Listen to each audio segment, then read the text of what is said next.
नमस्कार दोस्तों, स्वागत है आपका the bull talk YouTube channel पर। दोस्तों, शेयर बाजार के इतिहास में बहुत कम ऐसे निवेशक हुए हैं जिन्होंने पूरी दुनिया की सोच बदल दी। उन्हीं में से एक नाम है जॉर्ज सोरोस, एक ऐसा निवेशक जिसने अपनी समझ, साहस और गहरी आर्थिक सोच के दम पर दुनिया के सबसे शक्तिशाली केंद्रीय बैंकों में से एक को चुनौती दी और इतिहास में the man who broke the bank of England के नाम से अपनी पहचान बनाई। लेकिन क्या जॉर्ज सोरोस की सफलता सिर्फ किस्मत का परिणाम थी? आखिर उनकी निवेश करने की सोच क्या थी? वे बाजार को किस नज़र से देखते थे? उन्होंने अपनी प्रसिद्ध रिफ्लेक्सिविटी थियरी कैसे विकसित की? 1992 का ऐतिहासिक ट्रेड उन्होंने कैसे किया? और आखिर वे जोखिम का प्रबंधन किस प्रकार करते थे कि छोटी छोटी गलतियों के बावजूद दुनिया के सबसे सफल निवेशकों में शामिल हो गए? इस पूरी वीडियो सीरीज में हम 10 भागों के माध्यम से जॉर्ज सोरोस के जीवन, संघर्ष, निवेश दर्शन, ट्रेडिंग रणनीतियों, रिस्क मैनेजमेंट, मनोविज्ञान, ऐतिहासिक ट्रेड्स और उन महत्वपूर्ण सीखों को विस्तार से समझेंगे जिन्हें आज भी दुनिया के बड़े बड़े हेज फंड मैनेजर और प्रोफेशनल ट्रेडर्स अपनाते हैं। यदि आप शेयर बाजार में ट्रेडिंग या निवेश करते हैं लेकिन अभी भी लगातार होने वाले लॉस, गलत फैसलों, डर, लालच या भावनात्मक ट्रेडिंग से परेशान हैं, तो मैं आपसे अनुरोध करूंगा कि इस पूरी वीडियो को अंत तक ध्यानपूर्वक देखें। हो सकता है कि जॉर्ज सोरोस की सोच आपकी ट्रेडिंग और निवेश करने का नजरिया हमेशा के लिए बदल दे। हमारी ओर से इस वीडियो को तैयार करते समय पूरी सावधानी रखी गई है कि इसमें प्रस्तुत सभी तथ्य विश्वसनीय स्रोतों और उपलब्ध ऐतिहासिक जानकारी के आधार पर सही हों। फिर भी यदि अनजाने में किसी तथ्य में कोई त्रुटि रह गई हो तो कृपया उसे मानवीय भूल समझें। आपके सुझाव और प्रतिक्रिया हमारे लिए हमेशा महत्वपूर्ण हैं। तो बिना किसी देरी के आइए शुरू करते हैं जॉर्ज सोरोस की अद्भुत निवेश यात्रा और जानते हैं कि कैसे एक साधारण युवक दुनिया के सबसे प्रभावशाली निवेशकों में से एक बना। चलिए शुरू करते हैं। जॉर्ज सोरोस, दुनिया के सबसे महान निवेशकों और ट्रेडरों में से एक। भाग 1। जॉर्ज सोरोस कौन है? बचपन, परिवार, शिक्षा और संघर्षपूर्ण प्रारंभिक जीवन। जब भी दुनिया के सबसे सफल निवेशकों और ट्रेडरों की बात होती है तो कुछ नाम लगभग हर सूची में दिखाई देते हैं। इनमें जॉर्ज सोरोस का नाम सबसे प्रमुख माना जाता है। उन्हें केवल एक सफल निवेशक या हेज फंड मैनेजर के रूप में नहीं जाना जाता, बल्कि ऐसे व्यक्ति के रूप में भी पहचाना जाता है जिसने अपने साहसिक निर्णयों, गहरी आर्थिक समझ और असाधारण जोखिम लेने की क्षमता के कारण वित्तीय इतिहास में अपना नाम हमेशा के लिए दर्ज करा लिया। दुनिया उन्हें विशेष रूप से उस ऐतिहासिक ट्रेड के कारण जानती है जिसमें उन्होंने 1992 में ब्रिटिश पाउंड के खिलाफ दांव लगाकर लगभग $1 अरब का लाभ कमाया। इसी घटना के बाद उन्हें the man who broke the bank of England कहा जाने लगा। लेकिन यह सफलता अचानक नहीं आई थी। इसके पीछे कई वर्षों का संघर्ष, अध्ययन, असफलताएं, कठिन परिस्थितियां और लगातार सीखने की आदत थी। जॉर्ज सोरोस का जन्म 12 अगस्त 1930 को बुडापेस्ट में हुआ था। उनका मूल नाम ग्योजी श्वार्ट्ज था। उनका परिवार यहूदी था और उस समय यूरोप का सामाजिक और राजनीतिक वातावरण बहुत अस्थिर था। आने वाले वर्षों में यही अस्थिरता उनके जीवन को पूरी तरह बदलने वाली थी। उनके पिता टिवाडर सोरोस पेशे से वकील थे और साथ ही एक बुद्धिजीवी भी थे। वे भाषाओं, साहित्य और अंतर्राष्ट्रीय राजनीति में गहरी रुचि रखते थे।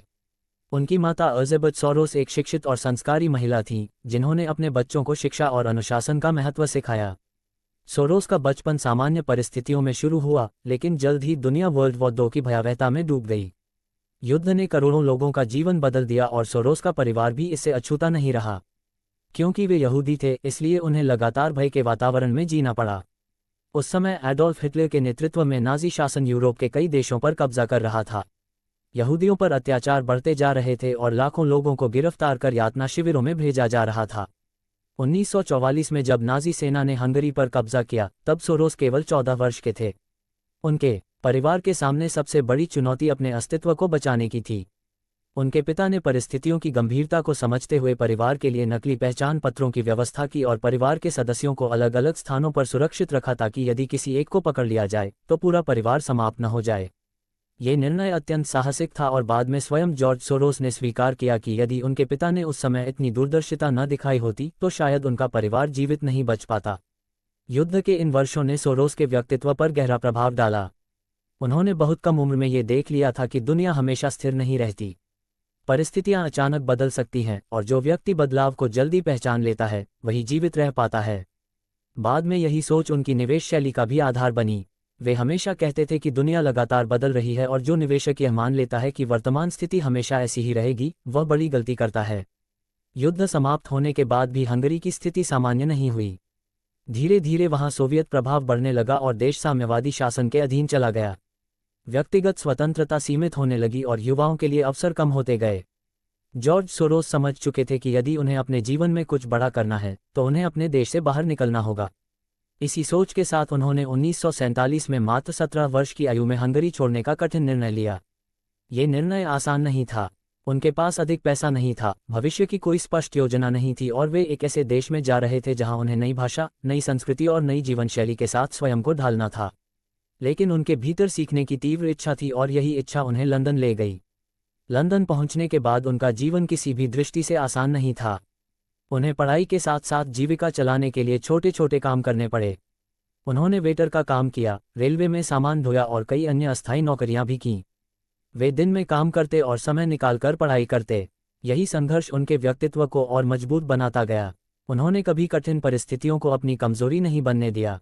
इसके बजाय उन्होंने हर चुनौती को सीखने का अवसर माना। इसी दौरान उन्हें लंदन स्कूल ऑफ इकोनॉमिक्स में प्रवेश मिला। यह उनके जीवन का सबसे महत्वपूर्ण मोड़ साबित हुआ। यहाँ उनकी मुलाकात प्रसिद्ध दार्शनिक कार्ल पॉपर के विचारों से हुई। कार्ल पॉपर का दर्शन इस बात पर आधारित था कि कोई भी ज्ञान अंतिम नहीं होता। हर सिद्धांत को नए तथ्यों के आधार पर चुनौती दी जा सकती है।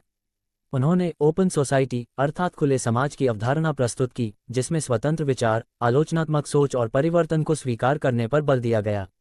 कार्ल पॉपर की शिक्षाओं ने सोरोस के सोचने का तरीका बदल दिया। उन्होंने समझा कि दुनिया को निश्चित नियमों से नहीं समझा जा सकता। मनुष्य की धारणाएं, अपेक्षाएं और निर्णय स्वयं वास्तविकता को प्रभावित करते हैं। बाद में यही विचार उनकी प्रसिद्ध रिफ्लेक्सिविटी थियरी का आधार बना, जिसने उन्हें दुनिया के सबसे अलग सोच वाले निवेशकों में शामिल कर दिया। लंदन में बिताए गए वर्षों के दौरान सोरोस केवल डिग्री प्राप्त नहीं कर रहे थे, बल्कि वे अपने भीतर एक नई सोच का निर्माण कर रहे थे। उन्होंने अर्थशास्त्र, दर्शन, राजनीति और इतिहास का गहन अध्ययन किया।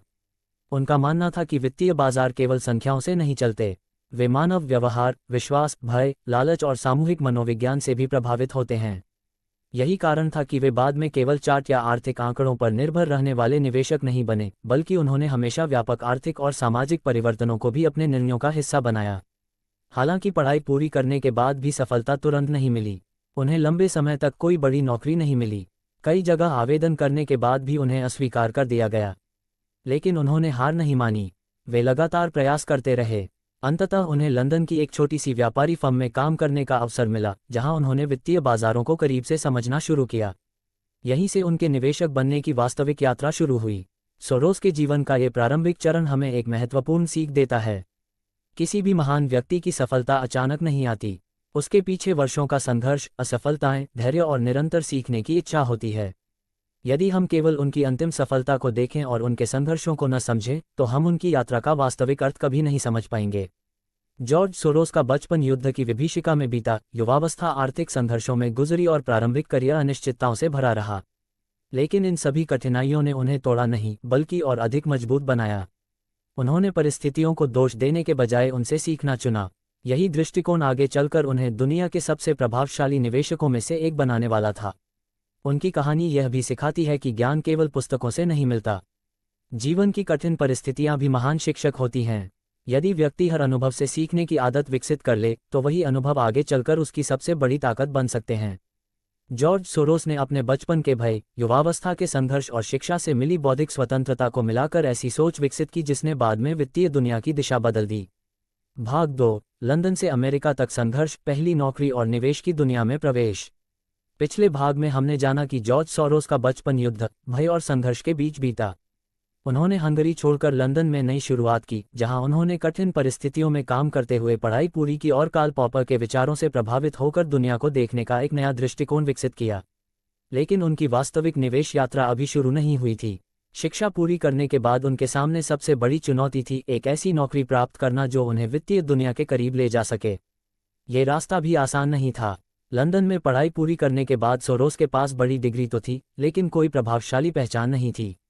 उस समय वित्तीय संस्थानों में नौकरी पाना आसान नहीं था, विशेषकर ऐसे युवा के लिए जो एक शरणार्थी परिवार से आया हो और जिसके पास न तो आर्थिक संसाधन हो और न ही कोई मजबूत संपर्क। उन्होंने कई बैंकों और वित्तीय कंपनियों में आवेदन किए, लेकिन बार बार असफलता मिली। कई कंपनियों ने उन्हें बिना साक्षात्कार के ही मना कर दिया। ये वह समय था जब अधिकांश लोग अपने सपनों को छोड़ देते, लेकिन सोरोस ने हार नहीं मानी। वे जानते थे कि यदि उन्हें वित्तीय बाजारों को समझना है तो उन्हें किसी भी तरह इस उद्योग का हिस्सा बनना होगा। इसलिए उन्होंने छोटे अवसरों को भी गंभीरता से लिया। कुछ समय बाद उन्हें लंदन की एक छोटी मर्चेंट बैंकिंग फर्म में काम करने का अवसर मिला। ये नौकरी बहुत बड़ी नहीं थी, लेकिन उनके लिए ये सीखने का पहला वास्तविक मंच था। यहाँ उन्होंने पहली बार देखा कि शेयर, बॉन्ड, विदेशी मुद्राएं और अन्य वित्तीय साधन वास्तव में कैसे काम करते हैं। उन्होंने केवल अपने निर्धारित कार्य तक स्वयं को सीमित नहीं रखा, बल्कि अपने वरिष्ठों के काम को भी ध्यान से देखते और हर दिन कुछ नया सीखने की कोशिश करते। सोरोस की सबसे बड़ी विशेषता ये थी कि वे केवल यह नहीं देखते थे कि बाजार में क्या हो रहा है, बल्कि यह समझने की कोशिश करते थे कि लोग वैसा व्यवहार क्यों कर रहे हैं। अधिकांश लोग कीमतों पर ध्यान देते थे, लेकिन सोरोस लोगों की मानसिकता पर ध्यान देते थे। वे समझना चाहते थे कि निवेशक किन कारणों से किसी शेयर या मुद्रा को खरीद रहे हैं और किन कारणों से बेच रहे हैं। यही आदत उन्हें दूसरों से अलग बनाती चली गई। हालांकि लंदन में काम करते हुए भी उन्हें यह महसूस होने लगा कि यदि उन्हें वास्तव में बड़ा करना है, तो उन्हें उस समय के विश्व के सबसे बड़े वित्तीय केंद्र जाना होगा। उस दौर में वित्तीय दुनिया का सबसे बड़ा केंद्र था न्यूयॉर्क सिटी। वहां अवसर अधिक थे, पूंजी अधिक थी और दुनिया के सबसे बड़े निवेशक तथा बैंक सक्रिय थे। इसलिए उन्होंने अमेरिका जाने का निर्णय लिया। 1956 में जॉर्ज सोरोस अमेरिका पहुंचे। उनके पास बहुत अधिक धन नहीं था, लेकिन उनके पास सीखने की तीव्र इच्छा और असाधारण आत्मविश्वास था। अमेरिका पहुंचने के बाद उन्हें पहली नौकरी एफ.एम. मेयर नामक एक निवेश फर्म में मिली। यहां उनका कार्य यूरोपीय शेयरों का विश्लेषण करना था। चूंकि वे यूरोप से आए थे और वहां की आर्थिक परिस्थितियों को अच्छी तरह समझते थे, इसलिए ये काम उनके लिए उपयुक्त था।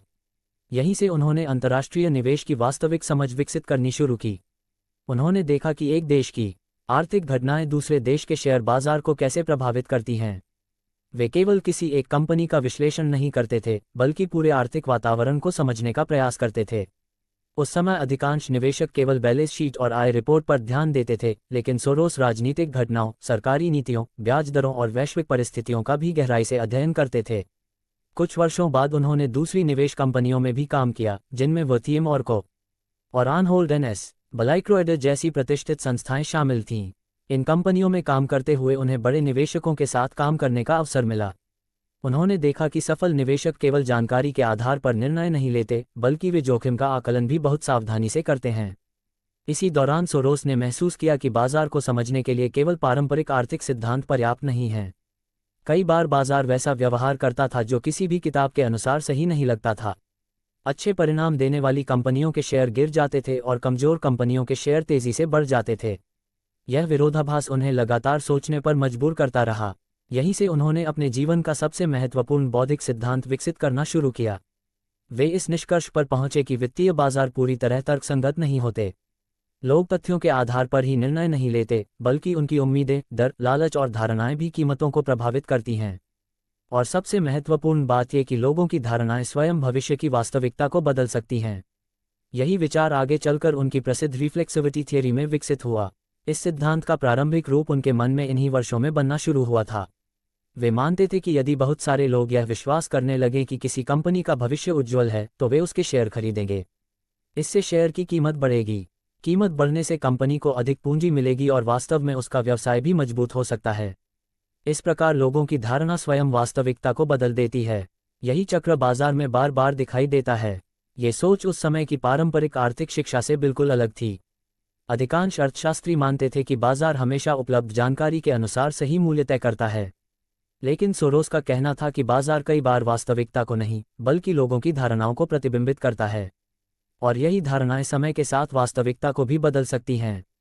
1960 के दशक तक सोरोस वित्तीय दुनिया में अपनी पहचान बनाने लगे थे। वे अभी विश्व प्रसिद्ध नहीं थे, लेकिन उद्योग के अनुभवी लोग उनकी विश्लेषण क्षमता को पहचानने लगे थे। वे घंटों तक आर्थिक रिपोर्ट, राजनीतिक घटनाएं और वैश्विक समाचार पढ़ते थे। वे केवल शेयरों पर नहीं, बल्कि मुद्राओं, बॉन्ड, कमोडिटी और अंतर्राष्ट्रीय अर्थव्यवस्था पर भी समान ध्यान देते थे।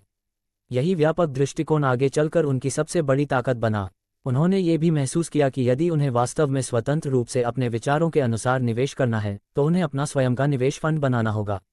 किसी कंपनी में नौकरी करते हुए वे केवल सीमित निर्णय ले सकते थे, लेकिन यदि उनके पास अपना फंड होगा, तो वे अपनी सोच और रणनीति को पूरी स्वतंत्रता के साथ लागू कर सकेंगे। इसी विचार ने उनके जीवन की अगली बड़ी यात्रा की नींव रखी। उन्होंने धीरे धीरे अपने संपर्क बढ़ाए, संभावित निवेशकों से बातचीत शुरू की और अपनी निवेश शैली को स्पष्ट रूप से विकसित किया। वे जानते थे कि यह कार्य आसान नहीं होगा। एक नया निवेश फंड शुरू करना, निवेशकों का विश्वास जीतना और बड़े वित्तीय संस्थानों से प्रतिस्पर्धा करना किसी भी युवा निवेशक के लिए बहुत बड़ी चुनौती थी। लेकिन उनके भीतर आत्मविश्वास था कि यदि उनकी सोच सही है, तो परिणाम भी एक दिन अवश्य आएंगे। इन शुरुआती वर्षों ने जॉर्ज सोरोस को केवल एक अच्छा विश्लेषक नहीं बनाया, बल्कि उन्हें ये सिखाया कि बाजार को समझने के लिए केवल आंकड़े पर्याप्त नहीं हैं। मानव मन, राजनीति, अर्थव्यवस्था, इतिहास और सामाजिक परिवर्तन, इन सभी को साथ लेकर चलना पड़ता है। यही व्यापक दृष्टिकोण बाद में उन्हें दुनिया के सबसे सफल मैक्रो निवेशकों में शामिल करने वाला था। इस चरण से हमें भी एक महत्वपूर्ण सीख मिलती है। सफलता अक्सर पहली नौकरी से नहीं मिलती, बल्कि पहली नौकरी से मिलने वाली सीख से मिलती है। सोरोस ने कभी छोटी भूमिका को छोटा नहीं समझा। उन्होंने हर अवसर का उपयोग स्वयं को बेहतर बनाने के लिए किया। उन्होंने जल्दी अमीर बनने की बजाय पहले स्वयं को योग्य बनाने पर ध्यान दिया। यही कारण था कि जब उन्हें बड़ा अवसर मिला तब वे उसके लिए पूरी तरह तैयार थे। उनकी कहानी यह सिखाती है कि महान निवेशक बनने से पहले महान विद्यार्थी बनना पड़ता है। जिसने सीखना बंद कर दिया, उसका विकास भी रुक गया, लेकिन जिसने हर दिन स्वयं को बेहतर बनाया, उसके लिए सफलता केवल समय की बात रह जाती है। भाग 3, क्वांटम फंड की स्थापना, शुरुआती सफलता और एक नई निवेश क्रांति की शुरुआत। पिछले भाग में हमने देखा कि जॉर्ज सोरोस ने लंदन से अमेरिका तक का सफर कैसे तय किया, विभिन्न निवेश संस्थानों में काम करते हुए वित्तीय बाजारों की गहरी समझ कैसे विकसित की और किस प्रकार उन्होंने यह महसूस किया कि यदि उन्हें अपने विचारों के अनुसार निवेश करना है तो उन्हें किसी और के लिए काम करने की बजाय अपना स्वयं का निवेश फंड स्थापित करना होगा। यही विचार आगे चलकर उनके जीवन की सबसे बड़ी उपलब्धियों में से एक बना, क्वांटम फंड। ये केवल एक निवेश फंड नहीं था, बल्कि आधुनिक निवेश इतिहास की सबसे बड़ी सफलताओं में से एक था। 1960 के दशक के अंत तक जॉर्ज सोरोस ने वित्तीय जगत में एक कुशल विश्लेषक और दूरदर्शी निवेशक के रूप में अपनी पहचान बना ली थी। वे लगातार यह महसूस कर रहे थे कि अधिकांश निवेशक केवल कंपनियों के वित्तीय आंकड़ों पर ध्यान देते हैं, जबकि दुनिया की बड़ी आर्थिक और राजनीतिक घटनाएं अक्सर बाजार की दिशा बदल देती हैं। उनका मानना था कि यदि कोई व्यक्ति वैश्विक अर्थव्यवस्था को गहराई से समझ ले तो वह केवल शेयरों में ही नहीं, बल्कि मुद्राओं, बॉन्ड, कमोडिटी और विभिन्न देशों की आर्थिक नीतियों में भी बड़े अवसर खोज सकता है। इसी सोच के साथ वर्ष 1969 में उन्होंने अपना पहला निवेश फंड शुरू किया, जिसका नाम डबल ईगल फंड रखा गया। शुरुआत बहुत बड़ी नहीं थी, उनके पास अरबों डॉलर की पूंजी नहीं थी। उन्होंने कुछ चुनिंदा निवेशकों से पूंजी जुटाई और उसी के आधार पर अपना निवेश अभियान शुरू किया। उस समय बहुत कम लोग उन्हें जानते थे, इसलिए निवेशकों का विश्वास जीतना आसान नहीं था। लेकिन सोरोस जानते थे कि यदि वे लगातार अच्छे परिणाम देंगे तो पूंजी अपने आप उनके पास आएगी। शुरुआती वर्षों में उनका निवेश करने का तरीका दूसरों से बिल्कुल अलग था। अधिकांश फंड मैनेजर किसी एक क्षेत्र या एक प्रकार की संपत्ति पर ध्यान देते थे, लेकिन सोरोस पूरी दुनिया को एक साथ देखते थे। यदि उन्हें लगता कि किसी देश की अर्थव्यवस्था मजबूत होने वाली है तो वे वहां के शेयर खरीदते। यदि किसी मुद्रा के कमजोर होने की संभावना होती तो वे उसके विरुद्ध दांव लगाते।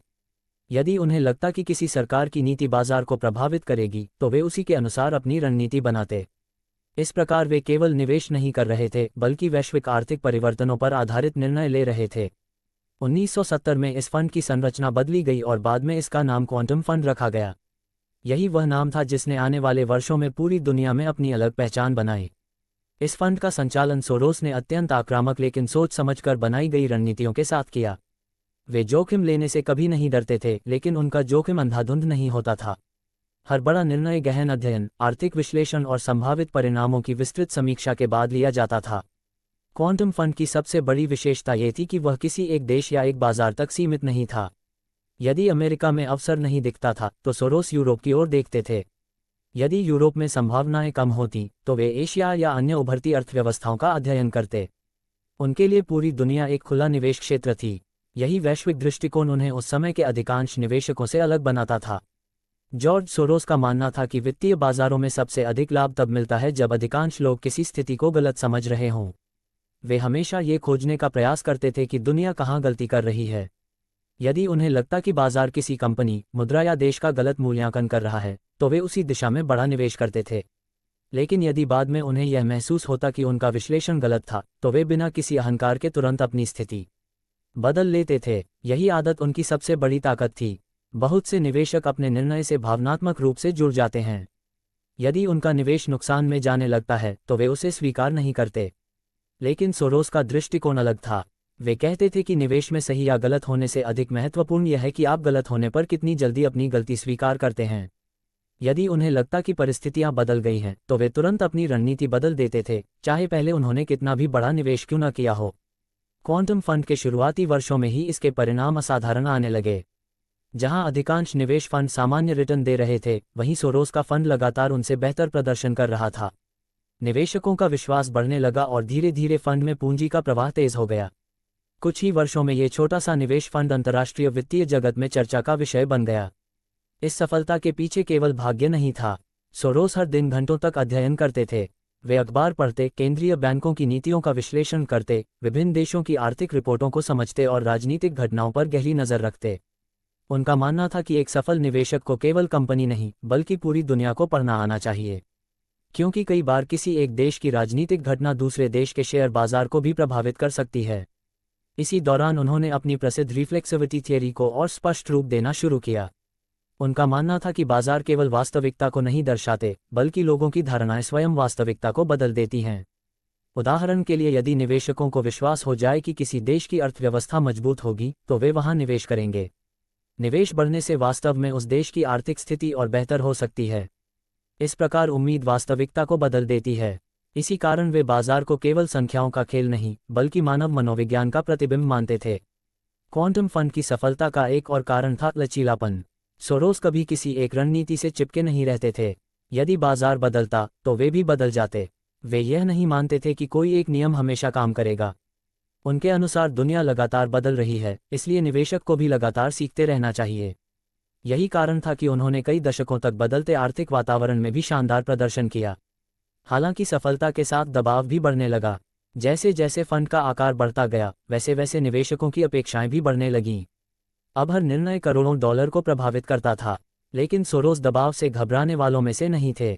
वे कहते थे कि यदि आपका विश्लेषण सही है तो बड़े निर्णय लेने से डरना नहीं चाहिए, लेकिन साथ ही यदि विश्लेषण गलत साबित हो जाए तो नुकसान स्वीकार करने में भी देर नहीं करनी चाहिए।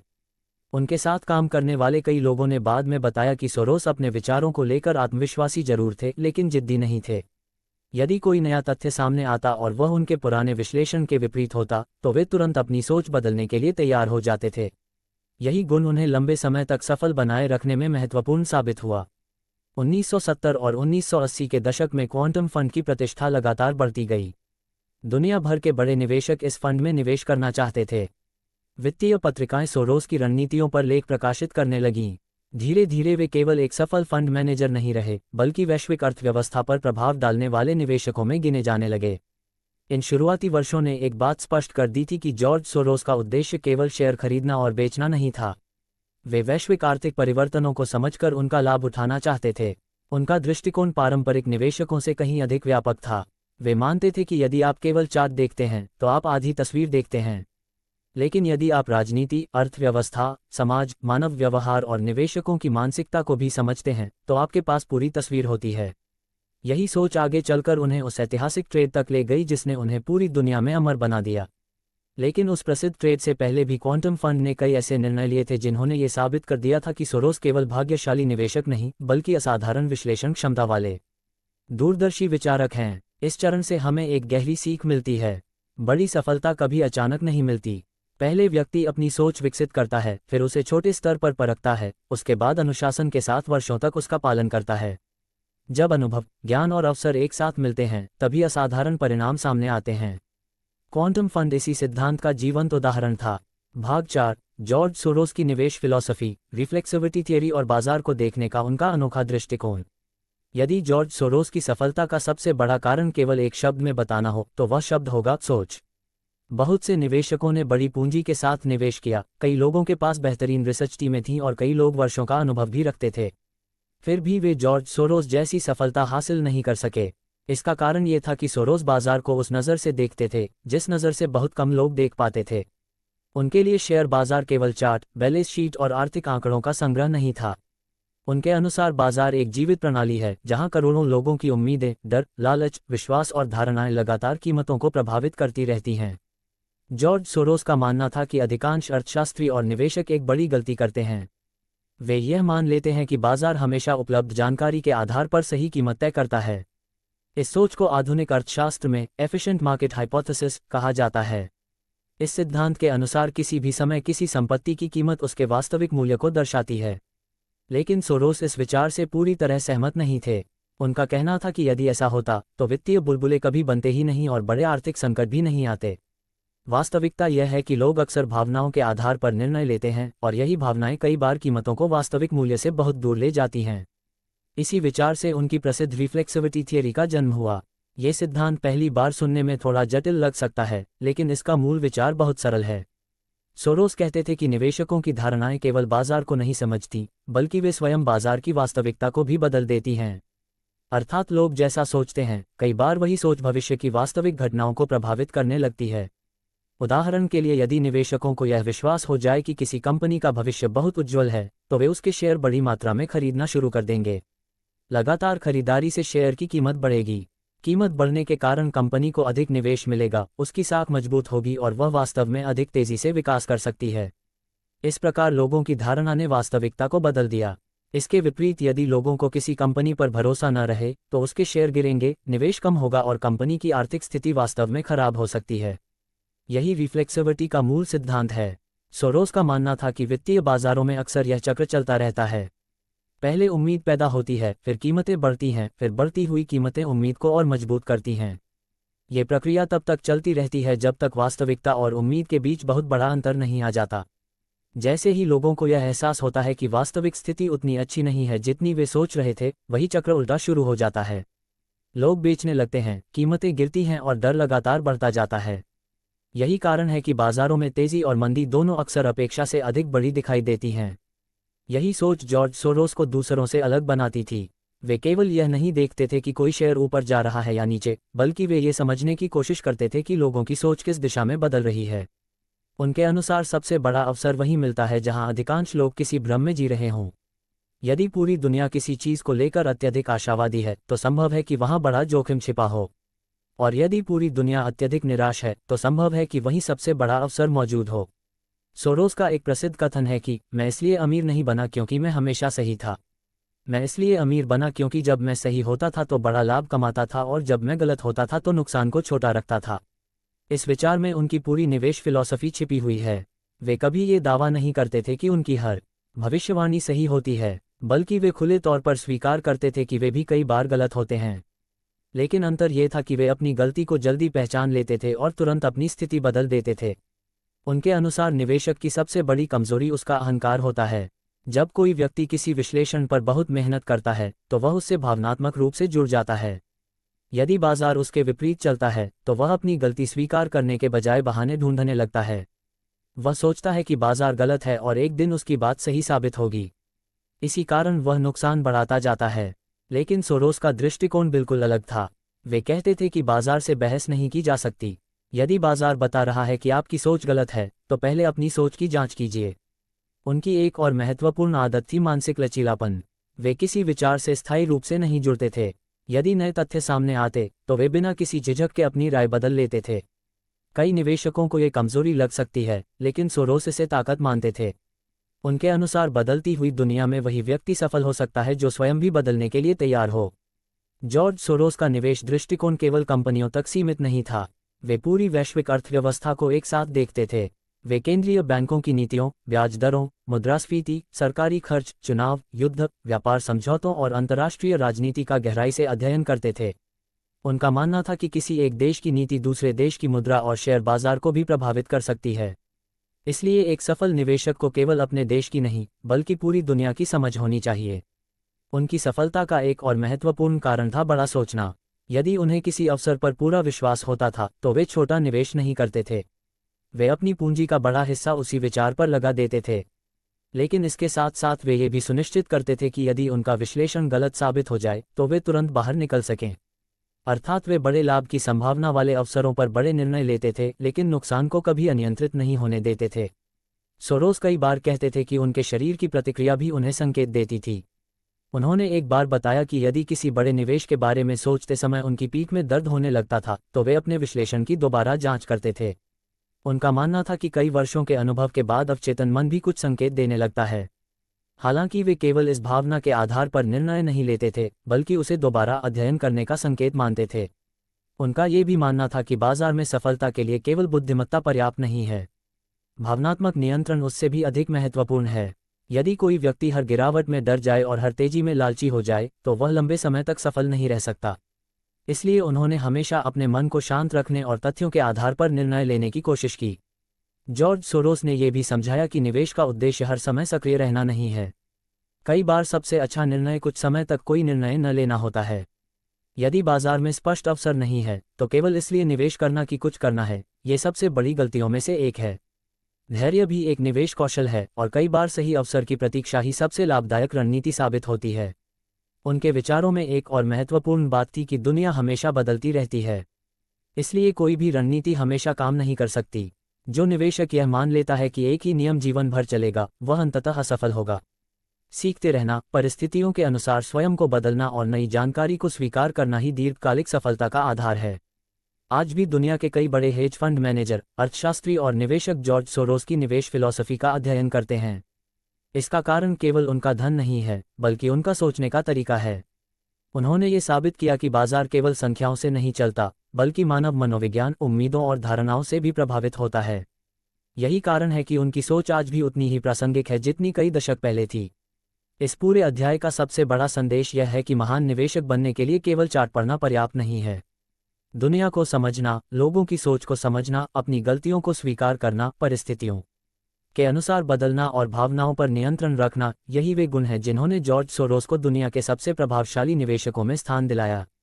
लेकिन उनकी असली पहचान अभी बननी बाकी थी। आने वाला समय उन्हें वह अवसर देने वाला था जिसके कारण उनका नाम हमेशा के लिए वित्तीय इतिहास में दर्ज हो गया। भाग 5:1992 का ऐतिहासिक trade, the man who broke the bank of England बनने की कहानी। यदि जॉर्ज सोरोस के पूरे जीवन में केवल एक ऐसी घटना चुननी हो जिसने उन्हें हमेशा के लिए वित्तीय इतिहास में अमर बना दिया, तो वह निस्संदेह वर्ष 1992 का वह ऐतिहासिक ट्रेड है जिसने उन्हें पूरी दुनिया में the man who broke the bank of England के नाम से प्रसिद्ध कर दिया। ये केवल एक सफल ट्रेड नहीं था, बल्कि आधुनिक वित्तीय इतिहास की सबसे चर्चित घटनाओं में से एक थी।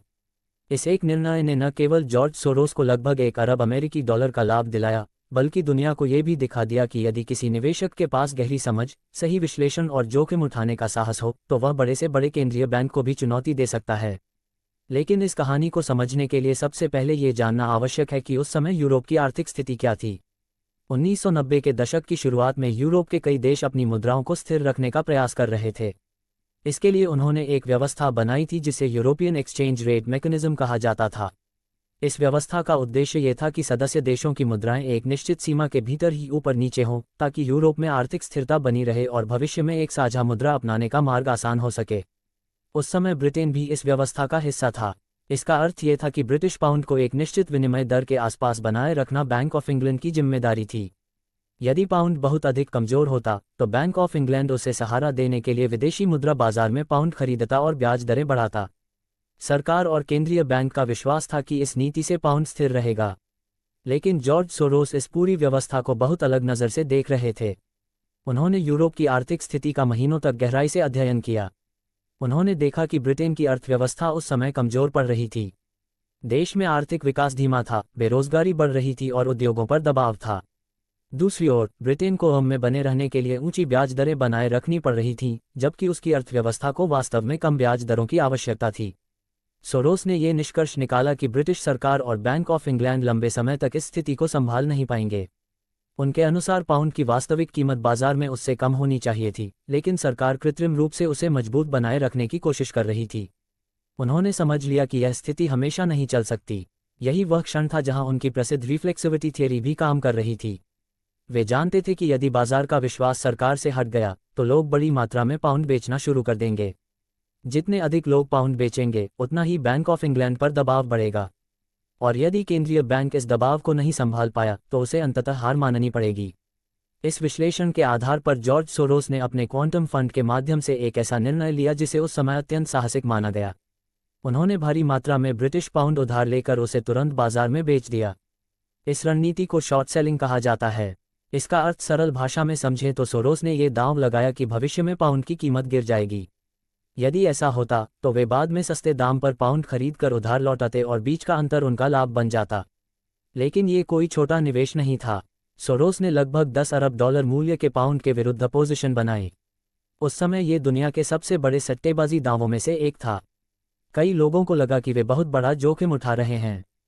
कुछ निवेशकों ने तो ये भी कहा कि कोई एक व्यक्ति इतने बड़े केंद्रीय बैंक के खिलाफ कैसे जीत सकता है। लेकिन सोरोस का विश्वास अपने विश्लेषण पर था। 16 सितंबर 1992 का दिन वित्तीय इतिहास में हमेशा के लिए दर्ज हो गया। इस दिन को बाद में ब्लैक वेंसडे के नाम से जाना गया।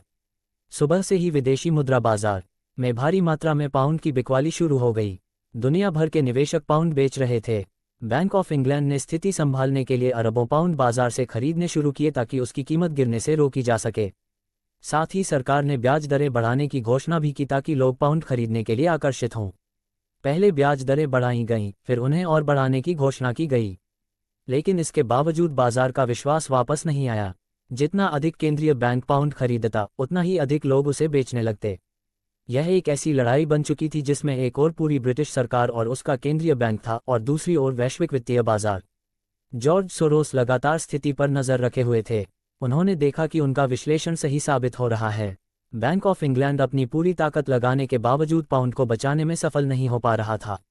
आखिरकार वही हुआ जिसकी सोरोस ने भविष्यवाणी की थी। ब्रिटेन ने EM से बाहर निकलने की घोषणा कर दी। इसके साथ ही पाउंड की कीमत तेजी से गिर गई। जिस मुद्रा को सरकार बचाने की कोशिश कर रही थी, वही कुछ ही घंटों में बुरी तरह कमजोर हो गई। यहीं पर जॉर्ज सोरोस का दांव सफल हो गया। उन्होंने पहले जो पाउंड ऊंची कीमत पर बेचे थे, उन्हें अब काफ़ी कम कीमत पर खरीद लिया और उधार लौटा दिया। इस एक ट्रेड से उन्हें लगभग 1 अरब अमेरिकी डॉलर का लाभ हुआ। आज की मुद्रा में ये राशि कई अरब डॉलर के बराबर मानी जाती है। इस घटना के बाद पूरी दुनिया में सुर्खियां छपने लगीं। अखबारों ने लिखा कि एक निवेशक ने बैंक ऑफ इंग्लैंड को झुकने पर मजबूर कर दिया। तभी से उन्हें the man who broke the bank of England कहा जाने लगा। हालांकि स्वयं जॉर्ज सोरोस ने कई बार कहा कि उन्होंने बैंक ऑफ इंग्लैंड को नहीं तोड़ा। उनके अनुसार ब्रिटिश सरकार की आर्थिक नीति पहले से ही अस्थिर थी।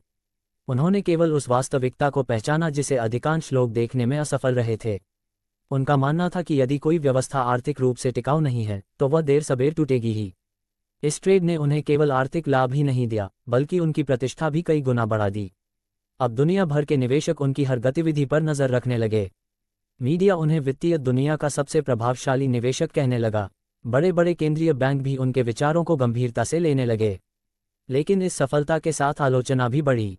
कुछ लोगों का कहना था कि सोरोस जैसे बड़े निवेशकों की वजह से देशों की अर्थव्यवस्था अस्थिर हो जाती है, जबकि उनके समर्थकों का तर्क था कि यदि किसी देश की आर्थिक नीति वास्तव में मजबूत हो, तो कोई भी निवेशक उसे गिरा नहीं सकता। सोरोस केवल बाजार की वास्तविक स्थिति को पहचानने में सफल हुए थे। इस पूरे घटनाक्रम से एक महत्वपूर्ण बात सामने आती है। जॉर्ज सोरोस ने ये ट्रेड केवल साहस के आधार पर नहीं लिया था। इसके पीछे महीनों का अध्ययन, आर्थिक विश्लेषण, राजनीतिक परिस्थितियों की समझ और बाजार की मानसिकता का गहरा ज्ञान था। उन्होंने केवल यह नहीं देखा कि पाउंड गिर सकता है, उन्होंने ये भी समझा कि सरकार उसे कितने समय तक बचा सकती है और किन परिस्थितियों में उसे हार माननी पड़ेगी। यही एक महान निवेशक और सामान्य ट्रेडर के बीच सबसे बड़ा अंतर होता है। सामान्य ट्रेडर केवल कीमतों को देखता है, जबकि महान निवेशक कीमतों के पीछे छिपे कारणों को समझता है। 1992 का ये ट्रेड आज भी दुनिया के हर बड़े निवेश संस्थान, बिजनेस स्कूल और वित्तीय विश्वविद्यालय में पढ़ाया जाता है। इसे केवल एक सफल ट्रेड नहीं, बल्कि आर्थिक विश्लेषण, जोखिम प्रबंधन और वैश्विक मैक्रो निवेश का उत्कृष्ट उदाहरण माना जाता है। इस घटना ने यह भी सिद्ध कर दिया कि जॉर्ज सोरोस की सफलता केवल भाग्य का परिणाम नहीं थी। वे वर्षों से जिस व्यापक दृष्टिकोण, मानसिक लचीलेपन और गहरे विश्लेषण की बात कर रहे थे, उसी का ये सबसे बड़ा प्रमाण था। भाग 6:1992 के बाद की सफलता, जोखिम प्रबंधन और जॉर्ज सोरोस की ट्रेडिंग शैली। 1992 में ब्रिटिश पाउंड के खिलाफ लिया गया ऐतिहासिक ट्रेड जॉर्ज सोरोस को पूरी दुनिया में प्रसिद्ध बना चुका था। अब उनका नाम केवल एक सफल निवेशक के रूप में नहीं, बल्कि ऐसे व्यक्ति के रूप में लिया जाने लगा था जिसने वैश्विक वित्तीय इतिहास की सबसे चर्चित ट्रेडिंग घटनाओं में से एक को अंजाम दिया था। लेकिन यह मान लेना गलत होगा कि उनकी पूरी सफलता केवल उसी एक ट्रेड पर आधारित थी। वास्तव में वह ट्रेड उनकी वर्षों की सोच, अध्ययन और अनुभव का परिणाम था। उसके बाद भी उन्होंने कई ऐसे निवेश और ट्रेड किए जिन्होंने ये साबित किया कि उनकी सफलता किसी एक घटना तक सीमित नहीं थी। 1992 के बाद क्वांटम फंड की प्रतिष्ठा इतनी बढ़ गई कि दुनिया भर के बड़े निवेशक उसमें पूंजी लगाने के इच्छुक थे। फंड का आकार लगातार बढ़ता गया और अब सोरोस के सामने पहले से कहीं बड़ी जिम्मेदारी थी। अधिक पूंजी का अर्थ था कि हर निर्णय का प्रभाव भी पहले से कहीं अधिक बड़ा होगा। लेकिन उन्होंने अपनी कार्यशैली नहीं बदली। वे पहले की तरह ही हर बड़े आर्थिक बदलाव पर गहराई से नजर रखते रहे। सोरोस की सबसे बड़ी विशेषता ये थी कि वे किसी एक प्रकार की संपत्ति तक सीमित नहीं रहते थे। यदि उन्हें लगता कि किसी देश की मुद्रा कमजोर होने वाली है, तो वे मुद्रा बाजार में पोजीशन लेते थे। यदि किसी देश के बॉन्ड में अवसर दिखाई देता, तो वे वहां निवेश करते। यदि किसी सेक्टर के शेयर कम मूल्यांकन पर मिल रहे होते, तो वे इक्विटी बाजार में सक्रिय हो जाते। उनका मानना था कि अवसर किसी एक बाजार में नहीं, बल्कि पूरी वैश्विक अर्थव्यवस्था में फैले होते हैं। इसलिए एक निवेशक को हमेशा खुले मन से पूरी दुनिया का अध्ययन करना चाहिए। 1990 के दशक के अंत में जब एशियाई अर्थव्यवस्थाओं में वित्तीय संकट आया, तब भी सोरोस का नाम चर्चा में रहा। उस समय कई देशों की मुद्राएं तेजी से कमजोर हो रही थीं। कुछ सरकारों और नेताओं ने आरोप लगाया कि बड़े हेज फंड और विदेशी निवेशक उनकी मुद्राओं पर दबाव बना रहे हैं। कई बार सोरोस का नाम भी इन चर्चाओं में शामिल किया गया। हालांकि उन्होंने हमेशा कहा कि वे केवल बाजार की वास्तविक स्थिति का विश्लेषण करते हैं। यदि किसी देश की आर्थिक नीतियां कमजोर हैं, तो बाजार देर सबेर उसकी वास्तविक स्थिति को सामने ले ही आता है। उनके अनुसार किसी एक निवेशक के कारण कोई मजबूत अर्थव्यवस्था नहीं टूट सकती। उनकी सबसे बड़ी ताकत केवल सही अवसर ढूंढना नहीं थी, बल्कि गलत होने पर तुरंत पीछे हट जाना भी थी। वे बार बार कहते थे कि निवेश में यह महत्वपूर्ण नहीं है कि आप कितनी बार सही हैं, बल्कि यह महत्वपूर्ण है कि जब आप सही हों तो कितना कमाते हैं और जब गलत हों तो कितना कम नुकसान उठाते हैं। यह विचार सुनने में सरल लगता है, लेकिन व्यवहार में अपनाना अत्यंत कठिन है।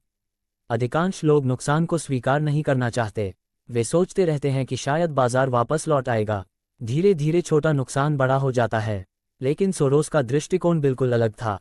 यदि उन्हें लगता कि उनका विश्लेषण गलत साबित हो रहा है, तो वे बिना किसी भावनात्मक लगाव के अपनी पोजीशन बंद कर देते थे। वे अक्सर कहा करते थे कि मैं अपने गलत होने को जितनी जल्दी स्वीकार कर लूँ उतना ही बेहतर है। यही आदत उन्हें बड़े नुकसान से बचाती थी। वे यह नहीं सोचते थे कि लोग उनके बारे में क्या कहेंगे। उनके लिए सबसे महत्वपूर्ण बात पूंजी की सुरक्षा थी। जो लोग उनके साथ काम कर चुके हैं, वे बताते हैं कि सोरोस अपने विश्लेषण पर गहरा विश्वास रखते थे, लेकिन वे कभी अहंकारी नहीं बने। यदि कोई जूनियर विश्लेषक भी उनके सामने ऐसा तथ्य रख देता जो उनके विचार के विपरीत होता, तो वे उसे ध्यान से सुनते थे। यदि उन्हें लगता कि नया तथ्य सही है, तो वे तुरंत अपनी रणनीति बदलने के लिए तैयार हो जाते थे। ये गुण बड़े निवेशकों में बहुत कम देखने को मिलता है। उनकी ट्रेडिंग शैली का एक और महत्वपूर्ण पहलू था कॉन्सेंट्रेशन, अर्थात अपने सर्वोत्तम विचारों पर बड़ा दांव लगाना। आज कई निवेशक अपने पैसे को बहुत अधिक जगहों पर बांट देते हैं ताकि जोखिम कम हो जाए। लेकिन सोरोस का मानना था कि यदि आपने किसी अवसर का गहराई से अध्ययन किया है और आपको उस पर पूरा विश्वास है, तो उस अवसर पर पर्याप्त पूंजी लगानी चाहिए। हालांकि इसका अर्थ लापरवाही नहीं था। वे हमेशा ये सुनिश्चित करते थे कि यदि परिस्थितियां बदलें तो वे तुरंत बाहर निकल सकें। उनके अनुसार जोखिम का अर्थ केवल पैसा खोना नहीं है। वास्तविक जोखिम तब होता है जब निवेशक अपनी गलती स्वीकार करने से इनकार कर देता है। यही कारण था कि वे हर दिन अपनी धारणाओं की समीक्षा करते थे। वे स्वयं से पूछते थे कि क्या आज भी वही कारण मौजूद हैं जिनके आधार पर उन्होंने ये निवेश किया था। यदि उत्तर नहीं होता, तो वे बिना देरी किए निर्णय बदल देते थे। जॉर्ज सोरोस की एक और विशेषता थी कि वे कभी भी बाजार को हल्के में नहीं लेते थे। 1992 जैसी ऐतिहासिक सफलता के बाद भी उन्होंने यह नहीं माना कि अब वे अचूक हो चुके हैं। वे जानते थे कि बाजार हर दिन नया होता है और हर परिस्थिति अलग होती है। इसलिए उन्होंने सीखना कभी बंद नहीं किया। वे लगातार आर्थिक रिपोर्ट पढ़ते, विशेषज्ञों से चर्चा करते और दुनिया भर की घटनाओं का अध्ययन करते रहते थे। उनकी कार्यशैली में टीम का भी महत्वपूर्ण स्थान था। यद्यपि अंतिम निर्णय अक्सर वही लेते थे, लेकिन वे अपने विश्लेषकों से खुलकर बहस करते थे। वे चाहते थे कि लोग उनके विचारों को चुनौती दें। उनका मानना था कि यदि हर व्यक्ति उनसे सहमत रहेगा, तो गलतियां पकड़ना कठिन हो जाएगा। इसलिए वे ऐसे लोगों को पसंद करते थे जो तर्क के साथ असहमति व्यक्त कर सकें। सोरोस के जीवन का एक दिलचस्प पहलू ये भी था कि वे अपने शरीर के संकेतों पर ध्यान देते थे। उन्होंने कई बार बताया कि जब वे किसी निवेश को लेकर असहज महसूस करते थे, तो उनकी पीठ में दर्द होने लगता था। वे इसे कोई रहस्यमय शक्ति नहीं मानते थे, बल्कि वर्षों के अनुभव से विकसित हुई अवचेतन प्रतिक्रिया समझते थे। यदि ऐसा होता, तो वे तुरंत अपने पूरे विश्लेषण की दोबारा समीक्षा करते थे। कई बार उन्हें अपनी सोच में कमी भी मिल जाती थी। उनकी सफलता के पीछे अनुशासन भी उतना ही महत्वपूर्ण था जितना ज्ञान। वे भावनाओं के आधार पर ट्रेड नहीं करते थे। यदि बाजार उनके पक्ष में जाता, तो वे अत्यधिक उत्साहित नहीं होते। यदि उनके खिलाफ जाता, तो वे घबराकर निर्णय नहीं बदलते। वे हमेशा तथ्यों के आधार पर स्थिति का मूल्यांकन करते थे। यही मानसिक संतुलन उन्हें कठिन परिस्थितियों में भी स्पष्ट निर्णय लेने में मदद करता था। हालांकि यह कहना गलत होगा कि सोरोस हमेशा सफल ही रहे। उनके करियर में कई बार बड़े नुकसान भी हुए। कुछ निवेश अपेक्षा के अनुसार नहीं चले, लेकिन अंतर यह था कि उन्होंने कभी एक नुकसान को अपने पूरे करियर पर हावी नहीं होने दिया। वे हर असफलता से सीखते थे और आगे बढ़ जाते थे। उनके अनुसार यदि कोई निवेशक नुकसान से डरता है, तो वह कभी बड़ा लाभ भी नहीं कमा सकता। वे अक्सर कहते थे कि जीवन में पूर्ण निश्चितता जैसी कोई चीज़ नहीं होती। इसलिए उनका उद्देश्य भविष्य की भविष्यवाणी करना नहीं था। वे केवल ऐसी परिस्थितियां खोजते थे जहां लाभ की संभावना जोखिम की तुलना में अधिक हो। यदि बाद में परिस्थितियां बदल जाती तो वे अपनी राय भी बदल देते थे। यही लचीलापन उनकी सबसे बड़ी ताकत था। 1990 और 2000 के दशक में क्वांटम फंड ने कई वर्षों तक असाधारण प्रदर्शन किया। अनेक वित्तीय विश्लेषकों के अनुसार इस फंड ने अपने शुरुआती दशकों में जो औसत वार्षिक रिटर्न दिया वह निवेश जगत के इतिहास में सबसे प्रभावशाली प्रदर्शनों में से एक था। इससे जॉर्ज सोरोस की प्रतिष्ठा और मजबूत हुई, लेकिन धीरे धीरे उन्होंने सक्रिय ट्रेडिंग से दूरी बनानी शुरू कर दी। वे अधिक समय अपने सामाजिक कार्यों, दार्शनिक लेखन और वैश्विक मुद्दों पर विचार करने में देने लगे। फिर भी निवेश की दुनिया में उनका प्रभाव बना रहा। दुनिया भर के बड़े फंड मैनेजर आज भी उनकी रणनीतियों और सोच का अध्ययन करते हैं। जॉर्ज सोरोस की ट्रेडिंग शैली से सबसे महत्वपूर्ण सीख यह मिलती है कि सफलता का रहस्य केवल सही अवसर ढूंढने में नहीं, बल्कि गलत होने पर तुरंत अपनी गलती स्वीकार करने में भी छिपा है। अधिकांश लोग लाभ कमाने की कला सीखना चाहते हैं, लेकिन सोरोस पहले नुकसान को नियंत्रित करना सीखते थे। उनके अनुसार यदि पूंजी सुरक्षित है तो अवसर फिर मिलेंगे, लेकिन यदि पूंजी ही समाप्त हो गई तो सबसे अच्छा अवसर भी बेकार हो जाएगा। उनका पूरा करियर इस बात का प्रमाण है कि महान निवेशक बनने के लिए केवल बुद्धिमत्ता पर्याप्त नहीं है, उसके साथ विनम्रता, अनुशासन, मानसिक लचीलापन और अपनी गलतियों को स्वीकार करने का साहस भी उतना ही आवश्यक है। यही वे गुण थे जिन्होंने उन्हें दुनिया के सबसे प्रभावशाली निवेशकों की श्रेणी में खड़ा किया। भाग 7, जॉर्ज सोरोस की दैनिक दिनचर्या, निर्णय लेने की प्रक्रिया और मानसिक अनुशासन। किसी भी महान निवेशक की सफलता केवल उसकी रणनीति से तय नहीं होती, बल्कि उसकी दिनचर्या, सोचने का तरीका, अनुशासन और निर्णय लेने की क्षमता भी उतनी ही महत्वपूर्ण होती है।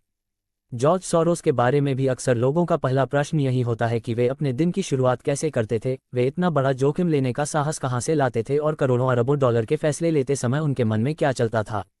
इन प्रश्नों का उत्तर हमें उनके व्यक्तित्व को समझने में मदद करता है। वास्तव में उनकी सफलता केवल बाजार को समझने से नहीं, बल्कि स्वयं को समझने की क्षमता से भी जुड़ी हुई थी। जॉर्ज सोरोस का मानना था कि निवेश केवल गणित का खेल नहीं है। यदि ऐसा होता तो हर गणितज्ञ सबसे सफल निवेशक बन जाता। उनके अनुसार निवेश में मनुष्य का मन सबसे बड़ी भूमिका निभाता है। इसलिए उन्होंने अपने पूरे करियर में केवल बाजार का अध्ययन नहीं किया, बल्कि अपने व्यवहार, अपनी भावनाओं और अपनी सोच का भी लगातार विश्लेषण किया। वे ये समझने का प्रयास करते थे कि किसी निर्णय के समय उनका मन किस प्रकार प्रतिक्रिया करता है और कहीं वे लालच, डर या अहंकार के कारण गलत दिशा में तो नहीं जा रहे। उनकी दिनचर्या का सबसे महत्वपूर्ण हिस्सा था जानकारी एकत्र करना। वे दुनिया भर की आर्थिक खबरों, केंद्रीय बैंकों की नीतियों, राजनीतिक घटनाओं, ब्याज दरों, मुद्रास्फीति, अंतर्राष्ट्रीय संबंधों और बड़े कॉर्पोरेट निर्णयों पर लगातार नजर रखते थे। वे केवल समाचार पढ़ते ही नहीं थे, बल्कि उनके पीछे छिपे कारणों को समझने का प्रयास करते थे। किसी देश में चुनाव होना, किसी केंद्रीय बैंक द्वारा ब्याज दर बदलना या किसी बड़े युद्ध की संभावना, इन सभी घटनाओं को वे संभावित निवेश अवसरों के रूप में देखते थे। वे अक्सर अपने विश्लेषकों के साथ लंबी बैठकों में भाग लेते थे। इन बैठकों का उद्देश्य केवल जानकारी लेना नहीं होता था, बल्कि अपने विचारों को चुनौती देना भी होता था। यदि कोई विश्लेषक उनके विचारों से असहमत होता तो वे उसे रोकते नहीं थे। इसके विपरीत, वे चाहते थे कि लोग खुलकर बहस करें। उनका मानना था कि यदि पूरी टीम केवल हाँ में हाँ मिलाएगी तो गलतियां पकड़ना मुश्किल हो जाएगा। इसलिए वे ऐसे वातावरण को बढ़ावा देते थे जहां तर्क और तथ्य के आधार पर खुली चर्चा हो सके। जॉर्ज सोरोस की निर्णय लेने की प्रक्रिया भी सामान्य निवेशकों से अलग थी। वे किसी अवसर को देखकर तुरंत निवेश नहीं करते थे। पहले वे उस विचार के पक्ष और विपक्ष दोनों का विश्लेषण करते थे। वे स्वयं से पूछते थे कि यदि उनका अनुमान गलत हुआ तो उसका कारण क्या हो सकता है। वे केवल इस बात पर ध्यान नहीं देते थे कि वे कितना लाभ कमा सकते हैं, बल्कि इस बात पर भी बराबर ध्यान देते थे कि यदि परिस्थितियां विपरीत हुईं तो नुकसान कितना हो सकता है। यही कारण था कि उनके निर्णयों में भावनाओं की बजाय तर्क अधिक दिखाई देता था। उनकी सबसे प्रसिद्ध आदतों में से एक थी अपनी राय बदलने में संकोच न करना। अधिकांश लोग अपनी कही हुई बात को सही साबित करने के लिए उससे चिपके रहते हैं, लेकिन सोरोस का मानना था कि बदलती हुई दुनिया में अपनी सोच बदलना कमजोरी नहीं, बल्कि परिपक्वता का संकेत है। यदि उन्हें लगता कि नई जानकारी उनके पुराने विश्लेषण को गलत साबित कर रही है, तो वे बिना किसी झिझक के अपना निवेश बदल देते थे। उनके लिए सही होना महत्वपूर्ण नहीं था, बल्कि पूंजी की सुरक्षा और सही समय पर सही निर्णय लेना अधिक महत्वपूर्ण था। उन्होंने कई बार कहा कि एक सफल निवेशक को अपने अहंकार से दूरी बनानी चाहिए। यदि कोई व्यक्ति यह सोचने लगे कि वह हमेशा सही है, तो उसकी असफलता निश्चित है। बाजार किसी के अहंकार का सम्मान नहीं करता, बाजार केवल वास्तविकता को स्वीकार करता है। इसलिए जो निवेशक अपनी गलती स्वीकार नहीं करता, वह अंततः बड़े नुकसान का सामना करता है। सोरोस का एक दिलचस्प अनुभव अक्सर उद्धृत किया जाता है। उन्होंने बताया कि जब भी वे किसी बड़े निवेश को लेकर असमंजस में होते थे, तो उन्हें अपनी पीठ में दर्द महसूस होता था। वे इसे कोई अलौकिक शक्ति नहीं मानते थे। उनका कहना था कि वर्षों के अनुभव के कारण उनका अवचेतन मन कई बार उन संकेतों को पहले पकड़ लेता था जिन्हें उनका सचेत मन अभी पूरी तरह समझ नहीं पाया होता था। इसलिए यदि उन्हें ऐसा महसूस होता तो वे अपने पूरे विश्लेषण की दोबारा समीक्षा करते थे। कई बार उन्हें अपनी सोच में कोई महत्वपूर्ण कमी मिल जाती थी। इससे ये स्पष्ट होता है कि वे केवल आंकड़ों पर नहीं बल्कि आत्मनिरीक्षण पर भी विश्वास करते थे। उनकी दिनचर्या में अध्ययन का विशेष स्थान था। वे दर्शन, इतिहास, अर्थशास्त्र और राजनीति से जुड़ी पुस्तकों का नियमित अध्ययन करते थे। उनका मानना था कि केवल वित्तीय किताबें पढ़कर कोई महान निवेशक नहीं बन सकता। दुनिया को समझने के लिए दुनिया के इतिहास, समाज और मानव व्यवहार को भी समझना आवश्यक है। यही कारण था कि उनकी सोच एक सामान्य ट्रेडर की तुलना में कहीं अधिक व्यापक थी। वे अक्सर अपने निवेश को लंबे समय तक केवल इसलिए नहीं रखते थे कि उन्होंने उसे खरीदा है। यदि परिस्थितियां बदल जातीं तो वे तुरंत बाहर निकल जाते। दूसरी ओर यदि उनका विश्लेषण सही साबित होता तो वे अपनी पोजीशन बढ़ाने से भी नहीं हिचकते थे। इसका अर्थ ये था कि वे अपने सफल विचारों को पूरा अवसर देते थे लेकिन असफल विचारों को जल्दी समाप्त कर देते थे। यही सिद्धांत उनके करियर की सबसे बड़ी ताकत बना। सोरोस मानसिक अनुशासन को तकनीकी ज्ञान से भी अधिक महत्वपूर्ण मानते थे। उनके अनुसार यदि किसी व्यक्ति के पास उत्कृष्ट रणनीति हो लेकिन वह डर और लालच पर नियंत्रण न रख पाए तो वह लंबे समय तक सफल नहीं रह सकता। इसलिए वे हर निर्णय के समय स्वयं को भावनात्मक रूप से संतुलित रखने का प्रयास करते थे। वे बाजार के शोर से प्रभावित होने की बजाय तथ्यों पर ध्यान केंद्रित करते थे। उनका एक और महत्वपूर्ण सिद्धांत था कि हर समय बाजार में रहना आवश्यक नहीं है। कई निवेशक केवल इसलिए ट्रेड करते रहते हैं क्योंकि उन्हें लगता है कि हर दिन कुछ न कुछ करना चाहिए। लेकिन सोरोस मानते थे कि धैर्य भी एक निवेश रणनीति है। यदि स्पष्ट अवसर दिखाई नहीं दे रहा तो नकद में रहना भी एक निर्णय है। उनके अनुसार अनावश्यक ट्रेडिंग अक्सर अनावश्यक नुकसान का कारण बनती है। वे ये भी कहते थे कि बाजार में सबसे कठिन काम भविष्य की भविष्यवाणी करना नहीं बल्कि अपनी गलतियों को स्वीकार करना है। इसलिए वे हर दिन स्वयं से प्रश्न करते थे कि क्या उनका वर्तमान निवेश अब भी उसी कारण से उचित है जिसके कारण उन्होंने उसे खरीदा था। यदि उत्तर बदल जाता तो उनका निर्णय भी बदल जाता। जॉर्ज सोरोस ने कभी ये दावा नहीं किया कि वे बाजार को पूरी तरह समझ चुके हैं। इसके विपरीत वे बार बार कहते थे कि दुनिया अनिश्चित है और कोई भी व्यक्ति भविष्य को पूरी तरह नहीं जान सकता। यही विनम्रता उन्हें लगातार सीखने के लिए प्रेरित करती रही। वे अपने अनुभव के बावजूद स्वयं को विद्यार्थी मानते थे। उनकी सफलता के पीछे समय का प्रबंधन भी महत्वपूर्ण था।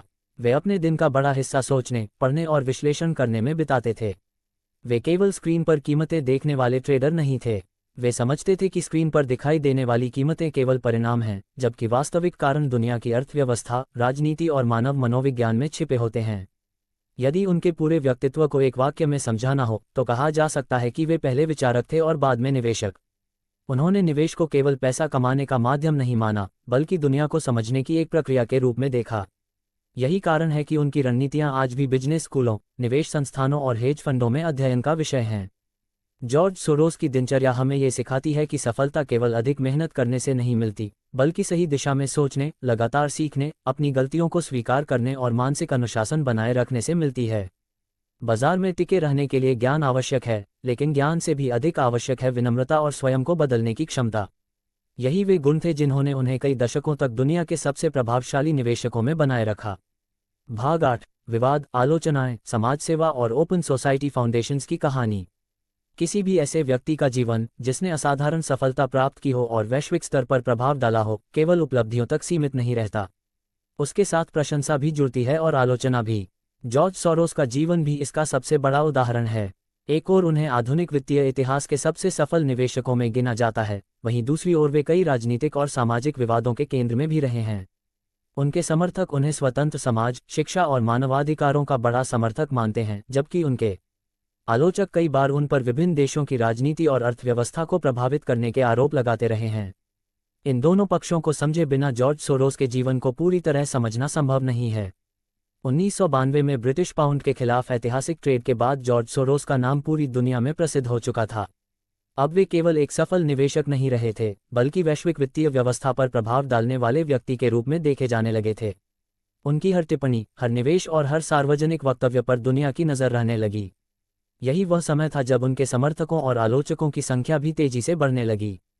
कई देशों के राजनीतिक नेताओं ने समय समय पर यह आरोप लगाया कि बड़े हेज फंड और अंतर्राष्ट्रीय निवेशक किसी देश की मुद्रा या अर्थव्यवस्था पर दबाव बनाते हैं। क्योंकि सोरोस सबसे प्रसिद्ध मैक्रो निवेशकों में से थे, इसलिए उनका नाम अक्सर इन चर्चाओं में लिया जाता था। विशेष रूप से एशियाई वित्तीय संकट के दौरान कुछ नेताओं ने सार्वजनिक रूप से कहा कि विदेशी सट्टेबाज उनकी अर्थव्यवस्था को अस्थिर कर रहे हैं। हालांकि जॉर्ज सोरोस ने हमेशा ये कहा कि वे केवल बाजार की वास्तविक आर्थिक स्थिति के आधार पर निवेश करते हैं। उनके अनुसार यदि किसी देश की आर्थिक नीतियां मजबूत हों तो कोई भी अकेला निवेशक उसकी मुद्रा को लंबे समय तक प्रभावित नहीं कर सकता।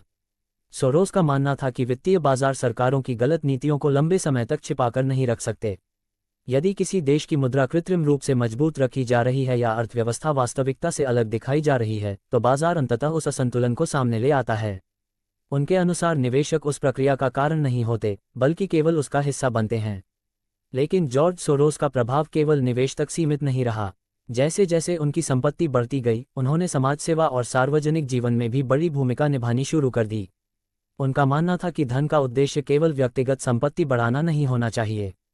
यदि किसी व्यक्ति के पास अत्यधिक संसाधन है तो उसकी सामाजिक जिम्मेदारी भी बढ़ जाती है।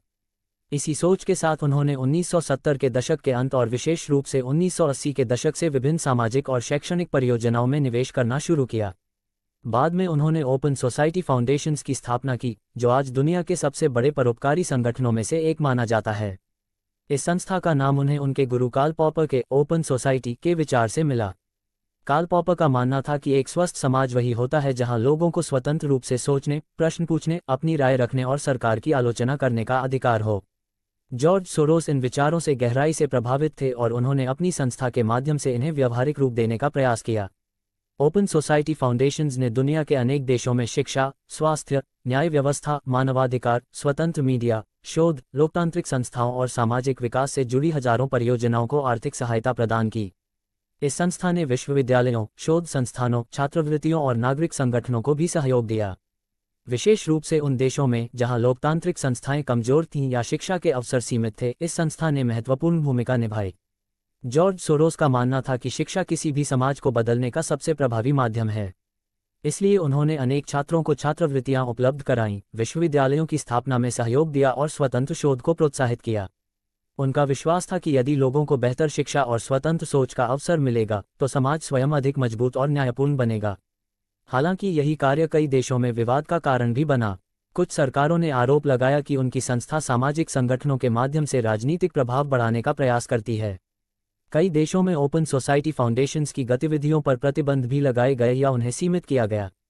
दूसरी ओर, अनेक अंतर्राष्ट्रीय मानवाधिकार संगठनों ने इन आरोपों को राजनीतिक बताया और कहा कि संस्था का मुख्य उद्देश्य शिक्षा, स्वतंत्रता और नागरिक अधिकारों को बढ़ावा देना है। जॉर्ज सोरोस स्वयं इन आलोचनाओं से कभी विशेष रूप से विचलित नहीं हुए। वे बार बार कहते थे कि यदि कोई व्यक्ति सार्वजनिक जीवन में सक्रिय रहेगा तो उसके विचारों से हर कोई सहमत नहीं हो सकता। उनके अनुसार आलोचना लोकतांत्रिक समाज का स्वाभाविक हिस्सा है। समय के साथ उन्होंने अपनी अधिकांश संपत्ति का बड़ा हिस्सा परोपकार के लिए समर्पित कर दिया। विभिन्न सार्वजनिक रिपोर्टों के अनुसार उन्होंने कई दशकों में अरबों डॉलर सामाजिक कार्यों के लिए दान किए। यह उन्हें दुनिया के सबसे बड़े दानदाताओं में शामिल करता है। उनकी सोच थी कि धन केवल इकट्ठा करने की वस्तु नहीं है, उसका उपयोग समाज में अवसर बढ़ाने और संस्थाओं को मजबूत बनाने के लिए भी होना चाहिए। उनके व्यक्तित्व की एक विशेष बात यह थी कि वे स्वयं को केवल निवेशक नहीं मानते थे। वे दर्शन, राजनीति और समाज के विषयों पर भी लगातार लिखते और बोलते रहे। उन्होंने कई पुस्तकें लिखीं जिनमें उन्होंने अर्थव्यवस्था, वैश्विक पूंजीवाद, लोकतंत्र और अंतर्राष्ट्रीय राजनीति पर अपने विचार प्रस्तुत किए। उनके लेखन से स्पष्ट होता है कि वे निवेश को समाज से अलग विषय नहीं मानते थे। उनके अनुसार अर्थव्यवस्था, राजनीति और समाज एक दूसरे से गहराई से जुड़े हुए हैं। हालांकि सोशल मीडिया के युग में उनके बारे में अनेक प्रकार की अपुष्ट और षड्यंत्रकारी कहानियां भी फैलती रहीं। इंटरनेट पर उनके नाम से कई ऐसे दावे किए जाते हैं जिनका कोई विश्वसनीय प्रमाण उपलब्ध नहीं है। इसलिए जॉर्ज सोरोस के बारे में जानकारी प्राप्त करते समय विश्वसनीय स्रोतों और प्रमाणित तथ्यों पर ही भरोसा करना आवश्यक है। किसी भी प्रसिद्ध सार्वजनिक व्यक्ति की तरह उनके बारे में तथ्य और अफवाहें दोनों मौजूद हैं और दोनों में अंतर करना महत्वपूर्ण है। एक निवेशक के रूप में देखें तो जॉर्ज सोरोस का सबसे बड़ा योगदान उनकी सोच और उनकी निवेश शैली रही। एक समाजसेवी के रूप में देखें तो उन्होंने अपनी संपत्ति का बड़ा हिस्सा सार्वजनिक हित के कार्यों में लगाया। एक सार्वजनिक विचारक के रूप में देखें तो उन्होंने लोकतंत्र, स्वतंत्रता और खुले समाज पर व्यापक चर्चा की। इन तीनों भूमिकाओं ने मिलकर उन्हें आधुनिक समय की सबसे प्रभावशाली हस्तियों में स्थान दिलाया।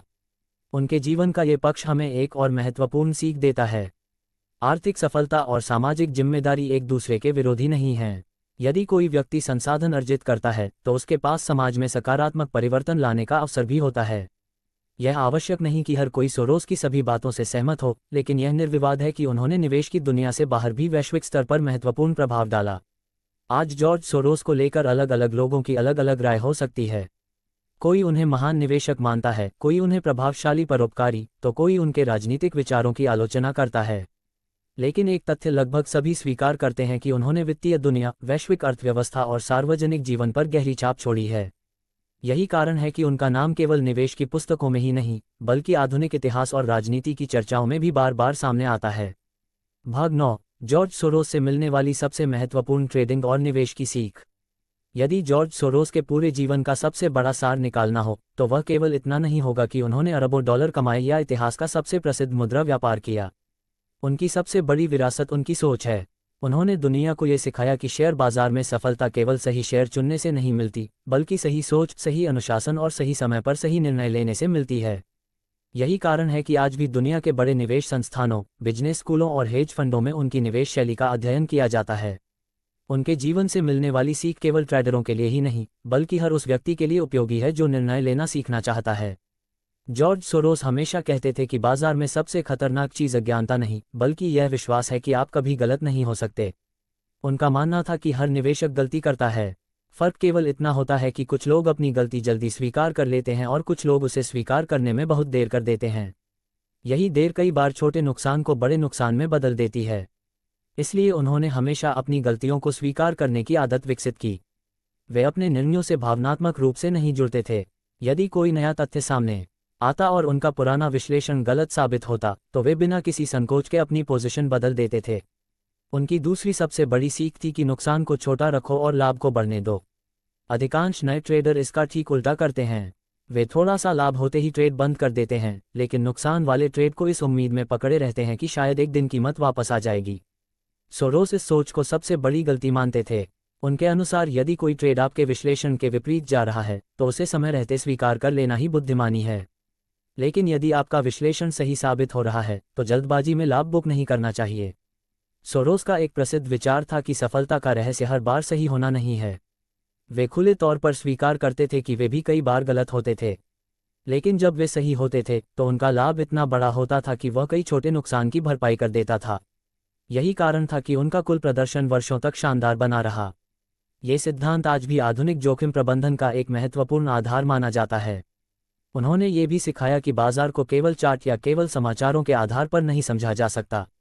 बाजार वास्तव में मानव मनोविज्ञान का प्रतिबिंब है। जब लोग अत्यधिक उत्साहित होते हैं, तब जोखिम बढ़ जाता है। जब लोग अत्यधिक डर जाते हैं, तब अवसर पैदा होते हैं। इसलिए सफल निवेशक वही होता है जो भीड़ की मानसिकता को समझ सके। इसका अर्थ यह नहीं कि हमेशा भीड़ के विपरीत चलना चाहिए, बल्कि यह समझना चाहिए कि भीड़ किस कारण से ऐसा सोच रही है और क्या उसकी सोच वास्तविकता से मेल खाती है। जॉर्ज सोरोस का एक और महत्वपूर्ण सिद्धांत था कि किसी भी विचार से प्रेम मत करो। कई निवेशक किसी कंपनी, किसी शेयर या किसी रणनीति से भावनात्मक रूप से जुड़ जाते हैं। वे उसे अपनी पहचान बना लेते हैं। यदि बाजार उनके खिलाफ जाता है, तो वे अपनी सोच बदलने के बजाय बाजार को गलत ठहराने लगते हैं। सोरोस का मानना था कि निवेशक को केवल तथ्यों से प्रेम करना चाहिए, अपने विचारों से नहीं। यदि तथ्य बदल जाएं, तो निर्णय भी बदल जाना चाहिए। उन्होंने पूंजी प्रबंधन को सफलता की नींव माना। उनके अनुसार बाजार में सबसे पहली जिम्मेदारी पैसा कमाना नहीं, बल्कि अपनी पूंजी को सुरक्षित रखना है। यदि पूंजी बची रहेगी, तो अवसर बार बार मिलेंगे, लेकिन यदि पूंजी ही समाप्त हो गई, तो सबसे अच्छा अवसर भी बेकार हो जाएगा। यही कारण था कि वे बड़े नुकसान को कभी लंबा नहीं खींचते थे। उनका ये भी मानना था कि धैर्य एक निवेशक का सबसे बड़ा हथियार है। हर दिन ट्रेड करना आवश्यक नहीं है। कई बार सबसे अच्छा निर्णय कुछ समय तक कुछ भी न करना होता है। यदि स्पष्ट अवसर दिखाई नहीं दे रहा, तो केवल सक्रिय रहने के लिए ट्रेड करना अंततः नुकसान का कारण बन सकता है। उन्होंने अपने पूरे करियर में कई बार लंबे समय तक प्रतीक्षा की और केवल तभी बड़ा निर्णय लिया जब उन्हें अपने विश्लेषण पर पर्याप्त विश्वास था। सोरोस ने यह भी सिखाया कि किसी भी निवेशक को दुनिया के बारे में जिज्ञासु होना चाहिए। वे केवल शेयर बाजार नहीं पढ़ते थे, वे इतिहास, दर्शन, राजनीति, अर्थशास्त्र और अंतर्राष्ट्रीय संबंधों का भी अध्ययन करते थे। उनका मानना था कि वित्तीय बाजार इन सभी क्षेत्रों से प्रभावित होता है। यदि कोई निवेशक केवल तकनीकी चार्ट देखता है और दुनिया की बड़ी घटनाओं को अनदेखा करता है, तो उसकी समझ अधूरी रह जाएगी। उनकी रिफ्लेक्सिविटी थियरी भी आज के निवेशकों के लिए महत्वपूर्ण सीख देती है। वे कहते थे कि बाजार केवल वास्तविकता को नहीं दर्शाता, बल्कि कई बार लोगों की धारणाएं स्वयं वास्तविकता को बदल देती हैं। इसलिए केवल आंकड़ों को देखना पर्याप्त नहीं है, ये समझना भी आवश्यक है कि लोग उन आंकड़ों को किस प्रकार देख रहे हैं और उनकी मानसिकता किस दिशा में जा रही है। जॉर्ज सोरोस का जीवन ये भी सिखाता है कि सीखना कभी बंद नहीं करना चाहिए। 1992 जैसी ऐतिहासिक सफलता के बाद भी उन्होंने स्वयं को सर्वज्ञ नहीं माना। वे लगातार पढ़ते रहे, नए विचारों को अपनाते रहे और अपनी रणनीतियों में बदलाव करते रहे। यही कारण था कि वे बदलते हुए बाजारों में भी लंबे समय तक प्रासंगिक बने रहे। वे जोखिम लेने से नहीं डरते थे, लेकिन उनका जोखिम अंधा नहीं होता था। वे पहले महीनों तक अध्ययन करते थे, फिर अवसर की पुष्टि करते थे और उसके बाद निर्णय लेते थे। यदि उन्हें पूरा विश्वास होता तो वे बड़ा दांव लगाने से पीछे नहीं हटते थे, लेकिन साथ ही यदि परिस्थितियां बदल जाती तो वे उसी गति से अपनी पोजीशन कम भी कर देते थे। इससे स्पष्ट होता है कि साहस और अनुशासन का संतुलन ही उनकी सफलता का आधार था। सोरोस की एक और महत्वपूर्ण सीख यह है कि बाजार से बहस मत करो।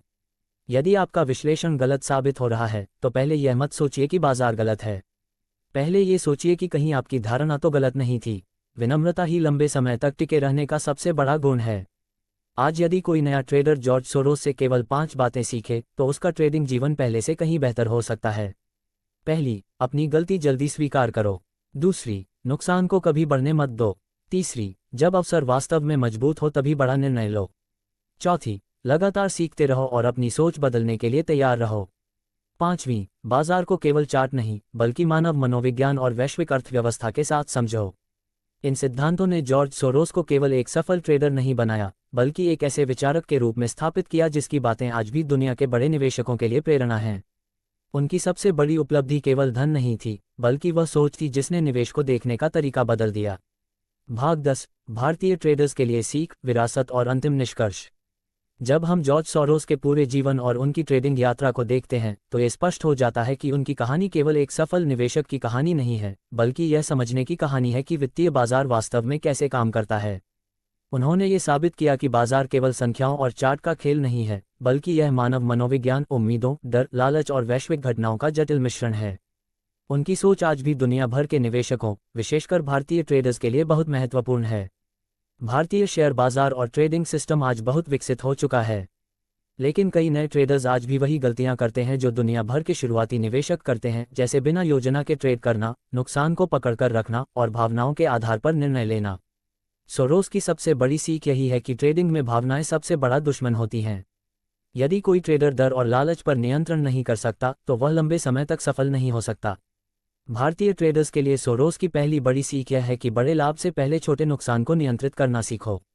अधिकांश लोग जल्दी अमीर बनने की कोशिश में बड़े जोखिम ले लेते हैं और अंत में अपनी पूंजी खो देते हैं। सोरोस हमेशा पहले पूंजी की सुरक्षा पर ध्यान देते थे। उनका मानना था कि यदि पूंजी बची रहेगी तो अवसर हमेशा वापस आएंगे।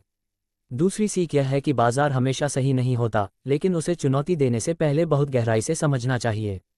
सोरोस ने 1992 में ब्रिटिश पाउंड के खिलाफ जो बड़ा दांव लगाया, वह केवल साहस का परिणाम नहीं था, बल्कि गहन आर्थिक विश्लेषण का परिणाम था। उन्होंने महीनों तक ये समझा कि क्यों ब्रिटेन की मुद्रा नीति टिकाऊ नहीं है। इसलिए भारतीय ट्रेडर्स को भी किसी भी निर्णय से पहले केवल टिप्स या अफवाहों पर निर्भर नहीं रहना चाहिए, बल्कि खुद विश्लेषण करना सीखना चाहिए। तीसरी महत्वपूर्ण सीख यह है कि लचीलापन, फ्लेक्सिबिलिटी सफलता की कुंजी है। सोरोस किसी भी विचार से भावनात्मक रूप से नहीं जुड़ते थे। यदि नया डेटा उनके पुराने विश्लेषण को गलत साबित करता था तो वे तुरंत अपनी पोजीशन बदल देते थे। भारतीय ट्रेडर्स के लिए ये सीख बहुत महत्वपूर्ण है, क्योंकि अक्सर लोग अपने गलत निर्णय को भी सही साबित करने की कोशिश करते रहते हैं। चौथी सीख यह है कि बाजार को केवल चार्ट नहीं बल्कि दुनिया की घटनाओं के साथ जोड़कर देखो। सोरोस का मानना था कि ब्याज दरें, चुनाव, युद्ध, आर्थिक नीतियां और अंतर्राष्ट्रीय घटनाएं बाजार को सीधे प्रभावित करती हैं। इसलिए एक सफल ट्रेडर को केवल तकनीकी विश्लेषण ही नहीं बल्कि वैश्विक अर्थव्यवस्था की भी समझ होनी चाहिए। पांचवी सीख यह है कि हर समय ट्रेड करना जरूरी नहीं है। कई नए ट्रेडर सोचते हैं कि रोज ट्रेड करना ही सफलता है, लेकिन सोरोस का मानना था कि धैर्य भी एक रणनीति है। यदि सही अवसर नहीं है तो बाजार से दूर रहना भी एक समझदारी भरा निर्णय है। जॉर्ज सोरोस की रिफ्लेक्सिविटी थियरी आज भी आधुनिक वित्तीय दुनिया में बहुत प्रासंगिक है। ये सिद्धांत बताता है कि बाजार केवल वास्तविकता को नहीं दिखाता, बल्कि लोगों की सोच भी वास्तविकता को बदल सकती है। इसका मतलब यह है कि यदि लोग किसी चीज पर भरोसा करते हैं तो वह विश्वास स्वयं बाजार की दिशा बदल सकता है। भारतीय बाजार में भी ये देखा जाता है कि कभी कभी केवल उम्मीदों और भावनाओं के कारण कीमतें तेजी या गिरावट दिखाती हैं। उनकी विरासत केवल ट्रेडिंग तक सीमित नहीं है। उन्होंने दुनिया को ये भी दिखाया कि एक निवेशक केवल पैसा कमाने वाला व्यक्ति नहीं होता, बल्कि वह समाज और वैश्विक अर्थव्यवस्था पर प्रभाव डालने वाला व्यक्ति भी हो सकता है। उनकी संस्था ओपन सोसाइटी फाउंडेशंस ने शिक्षा, मानवाधिकार, लोकतंत्र और सामाजिक विकास के क्षेत्रों में बड़े पैमाने पर काम किया है। ये पहल उनके इस विश्वास को दर्शाती है कि धन का उपयोग केवल व्यक्तिगत लाभ के लिए नहीं, बल्कि समाज के सुधार के लिए भी होना चाहिए। हालांकि उनके जीवन को लेकर अलग अलग राय मौजूद हैं। कुछ लोग उन्हें महान निवेशक और विचारक मानते हैं, जबकि कुछ लोग उनके वैश्विक प्रभाव की आलोचना भी करते हैं। लेकिन एक बात निर्विवाद है कि उन्होंने वित्तीय दुनिया को देखने का तरीका बदल दिया। उन्होंने ये साबित किया कि बाजार केवल गणित नहीं है, बल्कि मनोविज्ञान और धारणा का भी खेल है। आज के समय में, जब एल्गोरिदमिक ट्रेडिंग, आर्टिफिशियल इंटेलिजेंस और हाई फ्रीक्वेंसी ट्रेडिंग तेजी से बढ़ रही है, तब भी सोरोस की सोच प्रासंगिक बनी हुई है। मशीनें डेटा को समझ सकती हैं, लेकिन मानव व्यवहार की जटिलता को पूरी तरह समझना अभी भी चुनौती है। यही वह जगह है जहां सोरोस की विचारधारा आज भी उपयोगी साबित होती है। यदि उनके पूरे जीवन का निष्कर्ष निकाला जाए, तो वह केवल इतना है कि सफल निवेशक वह नहीं होता जो हमेशा सही हो, बल्कि वह होता है जो गलत होने पर जल्दी खुद को सुधार लेता है और सही होने पर बड़े अवसर का पूरा लाभ उठाता है। जॉर्ज सोरोस की यात्रा हमें ये सिखाती है कि सफलता एक दिन में नहीं मिलती। इसके पीछे वर्षों की मेहनत, सीखने की प्रक्रिया, असफलताओं का सामना और लगातार बदलने की क्षमता होती है। उन्होंने अपने जीवन में ये दिखाया कि यदि सोच व्यापक हो, निर्णय तर्क पर आधारित हो और मनोविज्ञान को समझा जाए, तो वित्तीय दुनिया में असाधारण सफलता हासिल की जा सकती है। अंत में कहा जा सकता है कि जॉर्ज सोरोस केवल एक निवेशक नहीं थे, बल्कि एक विचारक थे जिन्होंने निवेश को देखने का नजरिया बदल दिया। उनकी कहानी हर उस व्यक्ति के लिए प्रेरणा है जो बाजार में सफल होना चाहता है, लेकिन उससे भी अधिक महत्वपूर्ण यह है कि वे हर उस व्यक्ति के लिए प्रेरणा है जो जीवन में निर्णय लेना और अनिश्चितताओं से निपटना सीखना चाहता है। दोस्तों, जॉर्ज सोरोस की कहानी हमें ये सिखाती है कि शेयर बाजार में सफलता केवल सही शेयर चुनने से नहीं, बल्कि सही सोच, अनुशासन, जोखिम प्रबंधन और बदलती परिस्थितियों के अनुसार स्वयं को ढालने से मिलती है। यदि आपको इस वीडियो से कुछ नया सीखने को मिला हो, तो इसे अपने उन दोस्तों के साथ अवश्य साझा करें जो ट्रेडिंग या निवेश में रुचि रखते हैं। वीडियो पसंद आया हो तो इसे लाइक करें, अपनी राय कमेंट में ज़रूर लिखें और ऐसे ही ज्ञानवर्धक कंटेंट के लिए the bull talk YouTube channel को सब्सक्राइब करके बेल आइकन दबाना न भूलें। मिलते हैं अगली वीडियो में। धन्यवाद।